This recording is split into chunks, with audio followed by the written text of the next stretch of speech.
په غزني کې د کوچني اختر په رارسېدو سره د بازار ګڼه ګوڼه زیاته شوې. د غزني ولایت دکانداران وایي چې د دوی کاروبار د تیر پر پرتله زیات شوی دی.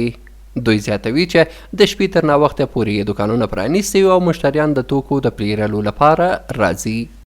موږ له خپله کاروباره ډېر راضي یو. الحمدلله کاروبار پروشات ډېر ښه دی. په حساب د نرخ و نود باندې ښه ارزاني کیفیت کې په حساب د شي قیمت په حساب باندې د شي قیمت ارزانه سوی ده. په کیفیت لحاظ باندې شي کیفیت ښه سوی ده.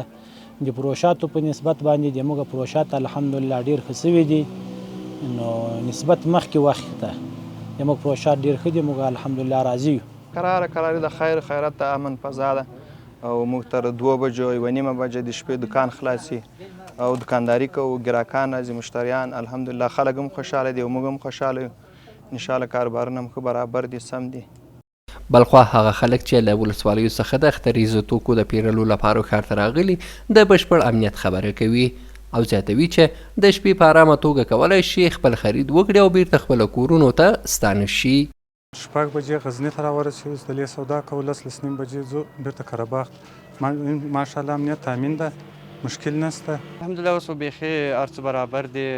بازار خلاص ده، تقریبا د شپې تر 1 تر 2 بجو لا زیات وخت بازار خلاص وي، هېڅ مشکل نشته. ټول خلک سوداګري کوي، موږ هم سودا کوو. تقریبا د شپې په 11:30 12 بجې موږ بیرته خپل ولسوالۍ ته ځو. دا په داسې حال کې ده چې د غزني ولایت په ګڼو ولسوالیو کې هم بازارونه د شپې تر ناوخته پورې فعال وي او خلک د خپلو اړتیاو د پوره کولو لپاره راځي.